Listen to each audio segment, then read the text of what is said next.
யார் யாரோ வாழ்வீரே சிலுவையை கண்டீரோ, சிலுவைக்காய் பணி செய்ய வாரீரோ.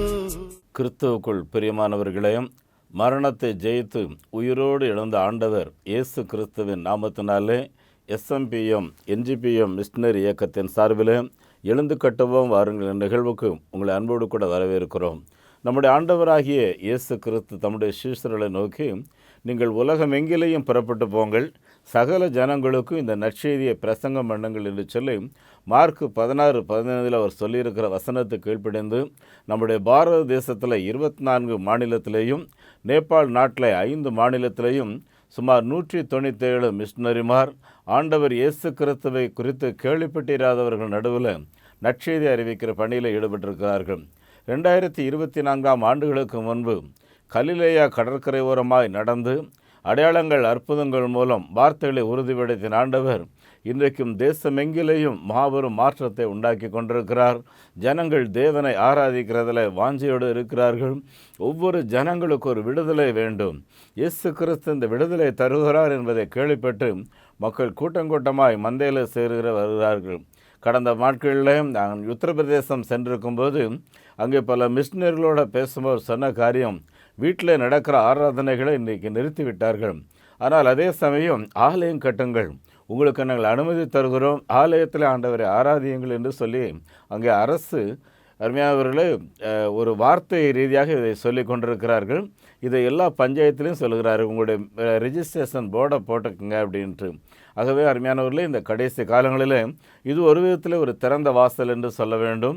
ஆகவே ஆலயம் இல்லாத இடங்களில் ஆலயம் கட்டுவதற்கு 3 to 5 லட்சம் ரூபாய் தேவை. நல்ல டிசைன் போட்டு அழகாக நல்ல ஒரு எலிவேஷனோடு பண்ணுறதுக்கு 7 லட்ச ரூபா தேவை. ஜோமனிடுங்க அருமையானவர்களே, போகும் இடமெல்லாம் மிஷினரிகள் நாங்கள் உங்களோட சேர்ந்து தேவனுடைய வார்த்தை சொல்ல வருகிறோம் என்று எங்களோட தொடர்பு கொள்கிறார்கள்.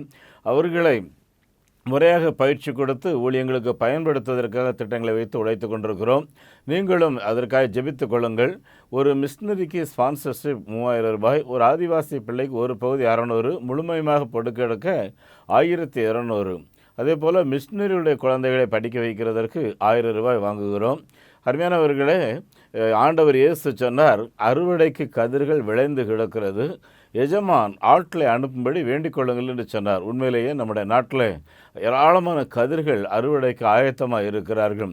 அருமையானவர்களே, நாம் எவ்வளோ தூரத்துக்கு நாம் ஆட்களை அனுப்புகிறோமோ அந்த அளவுக்கு நாம் ஆத்துமாக்களை ஆதாயம் செய்வதோடு கூட அருமையானவர்களே, நாம் புதிய கிராமங்களில் சபைகளை ஆரம்பிக்க முடியும். அது மாத்திரமல்ல, லூக்கா 15:10 எழுதியிருக்கிறபடி மனம் திரும்புகிற ஒரு பாவி நிமித்தம் பரலோகத்தில் மிகுந்த சந்தோஷம் உண்டாயிருக்கும் என்ற வார்த்தை உங்கள் மூலம் நம்முடைய நாட்டில் நிறைவேறும். இதற்கான ஆசீர்வாதத்தை உங்களையும் உங்களுடைய சந்ததியும் சேரும். அருமையானவர்களே, இதற்காக ஜெபியுங்கள், திட்டமிடுங்கள். நவீன கால மிஷினரி தந்தை வில்லியம் கேரி ஒரு பேப்டிஸ்ட் சபையில் பேசி அழைப்பு கொடுக்கும்போது ஜனங்கள் முன் வந்தார்கள். எல்லாரும், கேரி உங்களுடைய பிரசங்கம் மிக அழகாக இருந்தது என்று சொல்லிவிட்டு எல்லாரும் சென்று விட்டார்கள். அருமையானவர்களே, கேரி கண்ணீரோடு கூட ஐயோ எல்லாரும் போய்விட்டார்கள் என்ற போது அந்த போதகர் வந்தார்.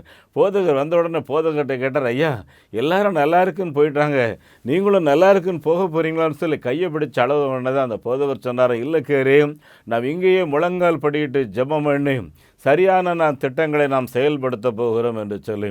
அன்புக்குரியவர்களே, பாராட்டு பத்திரமா இல்லை என்றால் தேவனுக்காக செயல்படுவதற்கு உங்களுடைய திட்டமா என்று யோசித்து பாருங்கள். தமிழ்நாட்டிலே ஒரு பெரிய அசைவுகளை உண்டாக்கினவர் பேராயர் அசரியா என்பவர். அவர் ஒரு கூட்டத்தில் பேசும்போது ஒரு மிஷினரிகள் புறப்பட்டு வாங்கன்னு சொல்லும்போது ஒரு சின்ன பையன் சொன்னான்னா, நீ ஏன் புறப்பட்டு போகக்கூடாது, யாரை நான் அனுப்புவேன், யார் எனது காரியமாக போவார்கள்னு சொல்லி எங்களெல்லாம் கூப்பிடுறேன், நீ ஏன் போகக்கூடாது. அருமையானவர்களை, இப்படிப்பட்ட வார்த்தைகள் அவரை ஒரு மிஷினரியாக உந்தித்தள்ளி கடைசியாக ஒரு பேராயத்தை உருவாக்கும் அளவுக்கு தேவன் தம்முடைய கிருபைகளை தந்தார். இந்த கடைசி காலத்தில் நாமும் தேவனுக்காக திட்டமிடுமோ என்றால் ஏராளமான ஆத்துமாக்களை நாம் தேவனுக்காக ஆயத்தப்படுத்த முடியும். ஆகவே இந்த கடைசி காலங்களில் மிஷினரி பணிகளுக்காக ஜெபித்து கொள்ளுங்கள். எங்களுடைய ஊழியத்தை நீங்கள் ஆதரிக்க முன்வாருங்கள். நீங்கள் கொடுக்கிற காணிக்கைகள் முறையாக வரவு வைத்து உடனடியாக ரசி அனுப்பி என்ன பர்பஸ் கொடுக்குறீங்களோ அந்த காரியத்தை பயன்படுத்துகிறோம்.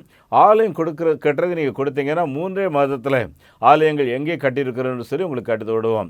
கடந்த நாளில் நேபாள் போயிருக்கும்போது அருமையானவர்கள், அங்குள்ள குழந்தைகள் மிகவும் ஆண்டவரை ஆராதிக்கிறதில் காரியத்தில் அவ்வளோ உற்சாகமாக நீங்கள் பிற்காலத்தில் என்ன செய்ய போகிறீங்கன்னு உடனே ஒவ்வொருவருடைய தரிசனங்களை பகிர்ந்து கொண்டிருந்தார்கள்.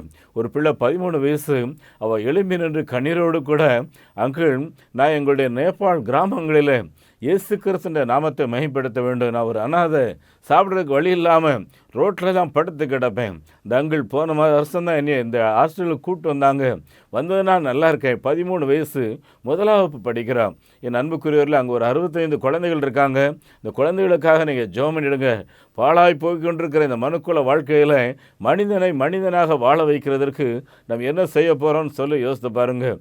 அருமையானவர்களே, அந்த குழந்தைகளுக்கு அந்த விடுதியில் அடிக்கடி கரண்டே இல்லை, எப்போவாவது வருது, அப்புறம் போயிடுது. பார்த்துக்குங்க அருமையானவர்கள், ஜென்ரேட்டர் உடனே வாங்கி அனுப்பணும்னு சொல்லி நான் ஜோமினிட்டு இருக்கேன். ஒரு ஜென்ரேட்டர் வாங்குறதுக்கு 33,000 ரூபா தேவை. அருமையானவர்களே, உங்களுடைய யாராவது இதயத்தில் ஆண்டவர் பேசுவார் என்றால் இந்த காரியங்களுக்காக நம்ம தீர்மானம் எடுக்கலாம். இது ஒரு ஒன் டைம் டொனேஷன் தான். பார்த்துக்குங்க, உங்கள் சார்பில் அநேக குழந்தைகளுடைய அருமையானவர்களே வாழ்க்கை ஒளியேற்றப்படும். ஆகவே நன்மையானவைகளையே செய்து சுற்றி திரிந்த ஆண்டவராக இயேசு கிறிஸ்துவை போல நாமும் நன்மையானவைகளை செய்வோம். ஆண்டவர் உங்களை ஆசீர்வதிப்பார். இவருடைய ஊழியங்களை ஆதரிக்கிறது எங்களுடைய வங்கி எண்ணை குறித்து வைத்துக் கொள்ளுங்கள். Salvation mission partaker movement, south India bank, 088607300000169. IFSC code SIPL 000086. அதே போல் நெகேமியா new generation partaker movement NGPM, என்னுடைய வங்கி எண் state bank of India 42 15 20 691. IFSC code SPIN 0061767. என்னுடைய தொலைபேசி எண் 9043867550 9447375550. அருமையானவர்களே, இந்த நாளில் உங்களோடு கூட பகிர்ந்து கொள்ளும்படி தேவ சமாதானம் என்ற ஒரு வார்த்தையை நான் தியானித்தேன். அருமையானவர்களே, நம்முடைய ஆண்டவராகிய இயேசு கிறிஸ்து மத்தேயு 5வது அதிகாரத்தின் 9வது வசனத்தில் சொல்லும்போது, சமாதானம் பண்ணுகிறவர்கள் பாக்கியவான்கள், அவர்கள் ஆசீர்வாதமாக இருப்பார்கள், மகிழ்ச்சியாக இருப்பார்கள், சந்தோஷமாக இருப்பார்கள் என்று சொல்லிவிட்டு அவர்கள் தேவனுடைய புத்திரர் என்று சொல்லப்படுவார்கள் என்று சொல்லி இயேசு கிறிஸ்து சொன்னார்.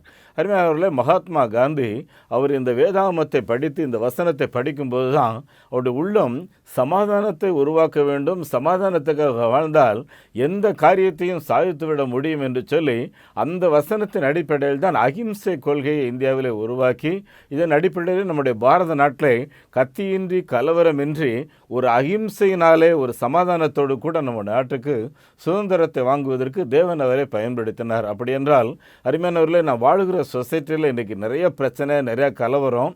ஆனால் நிறைய நேரங்களில் கலவரங்களை உருவாக்குகிறவர்கள் ஒரு சின்ன பிரச்சனைனால அதை ஊதி பெருசாக்குறவங்க தான் நிறைய பேர் இருக்கிறோம். ஒரு தவறு நடந்து விட்டால் ஊரெல்லாம் சொல்லுகிறோம். அருமையானவர்களே, வேதவசனம் சொல்லுது, குற்றத்தை மூடுகிறவன் சிநேகத்தை நாடுகிறான்னு சொல்லி இருக்கு.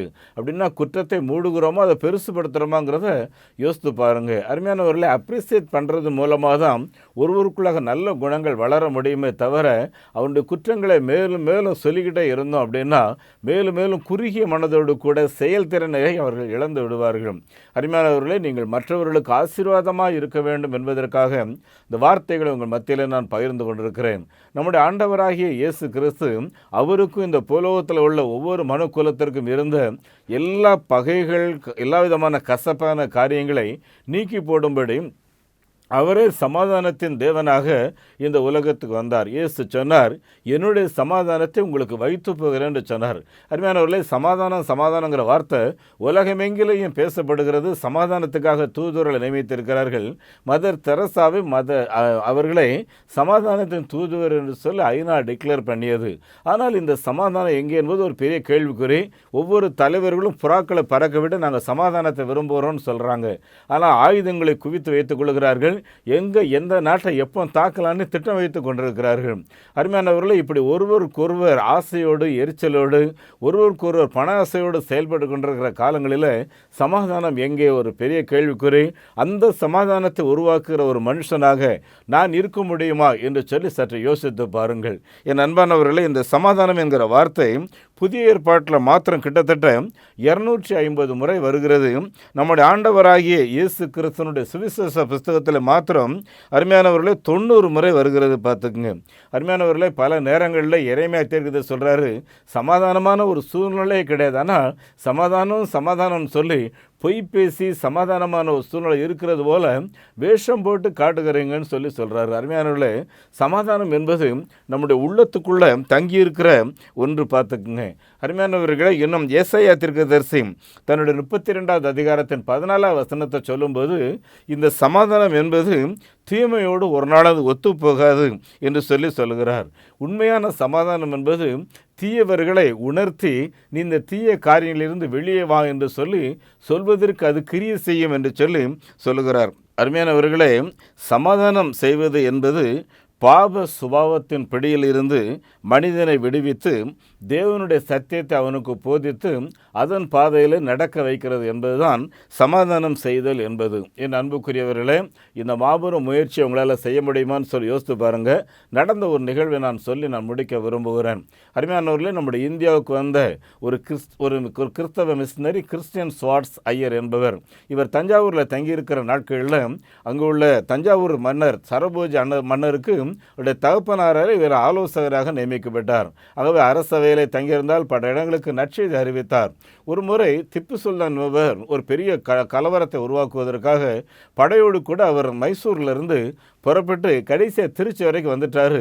இந்த சரபோஜி மன்னர் அவரோட சமாதானம் பேசுறதுக்கு நிறைய முயற்சிகள் எடுக்கிறாரு. அவர் யாரையுமே சந்திக்க மாட்டேங்கிறாரு. யுத்தம் ஒன்றே வழி, தஞ்சாவூர் என்ற கட்டுக்குள்ளே நான் கொண்டு வராமல் போக மாட்டேன்னு வைராக்கியமாக நின்று கொண்டிருக்கிறார். இப்படிப்பட்ட நிலையில் கிறிஸ்டியன் ஸ்வார்ட்ஸ் ஐயர் எழும்பி அந்த சரபோஜி மன்னர்கிட்ட சொல்கிறாரு, நான் புறப்பட்டு போகிறேன்னு சொல்கிறாரு.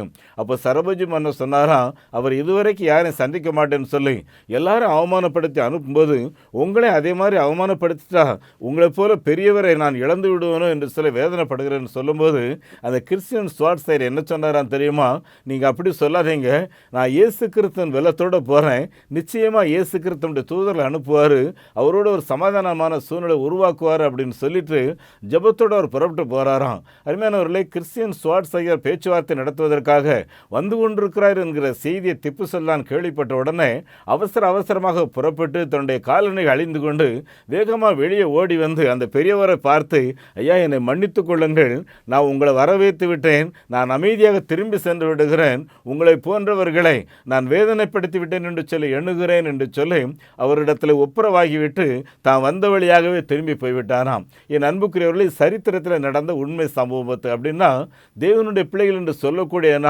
ஒவ்வொருவரும் ஜெபத்தோட குடும்ப கலவரத்திலிருந்து சொசைட்டி கலவரம் வரையிலையும் நம்மால் சமாதானத்தை உருவாக்க முடியும். இன்றைக்கி நம்முடைய திருச்சபைகளுக்குள்ளாக நம்முடைய ஆலயங்களுக்குள்ளாக எவ்வளவு கோர்ட் கேஸ் இருக்குன்னு யோசித்து பாருங்கள். இதற்கு நான் காரணமாக இருக்கிறேனா, இல்லை என்றால் சமாதானத்தை விதைக்கிறவனாக இருக்கிறேனா, அதற்காக நான் போராடுகிறவனாக இருக்கிறேனா என்று யோசித்து பார்ப்போம். அன்புக்குரியவர்களை, கடைசி காலம் பிசாசுங்கிற விட்டுவிட்டு தேவனுடைய காரியங்களுக்காக செயல்பட உங்களை அன்போடு கூட அழைக்கிறேன். கர்த்தர் நல்லவர். உங்களுக்காக நான் ஜெபிக்க விரும்புகிறேன்.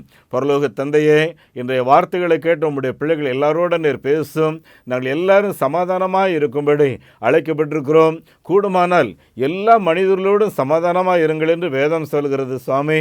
ஆகவே எப்படியாகிலும் எல்லாரோடு சமாதானத்தை உருவாக்குகிற பாத்திரங்களாய் நாங்கள் காணப்படும்படி எங்கள் எல்லாருக்கும் உதவி செய்யும். ஒரு சிறு இடங்களிலும் கூட கலவரத்தையோ இல்லைன்றால் பிரச்சனைகளை பெரிதாக்கி ஆண்டவரே ஒருவருக்கொருவர் கலவரம் பண்ணுகிறதை பார்த்து ஆண்டவரே சாத்தான் சந்தோஷப்படுகிறதை போல அவனோட சேர்ந்து நாங்கள் சந்தோஷப்படாதபடி சமாதானத்தின் தேவனை இந்த பூமியில் நாங்கள் அனுபவித்து ஆராய்த்துடைய நாமத்தை மகிமைப்படுத்த எங்களுக்கு உதவி செய்யும். சமாதானம் பண்ணுகிறவர்கள் பாக்கியவான்கள், அவர்கள் ஆசீர்வாதமாக இருப்பார்கள், மகிழ்ச்சியாக இருப்பார்கள், சந்தோஷமாக இருப்பார் என்று சொன்னீரேன். அந்த மகிழ்ச்சியோட வாழ்க்கையினுடைய குடும்பத்தில் அனுபவிக்கிறதற்கு பிதாவே எங்களுக்கு உதவி செய்யும். உடைய குமாரன் இயேசு கிறிஸ்து நாமத்தில் இந்த ஜெபத்தை கேட்கின்றோம் பிதாவே, ஆமேன். நம்முடைய ஆண்டவர் இயேசு கிறிஸ்துவனுடைய கிருபையும் பிதாவாகிய தேவனின் அன்பும் பரிசுத்த ஆவியானோட நடத்தல் பிரசன்னம் ஆசீர்வாதம் நம் அனைவரோடும் தங்கியிருப்பதாக. ஆமேன்.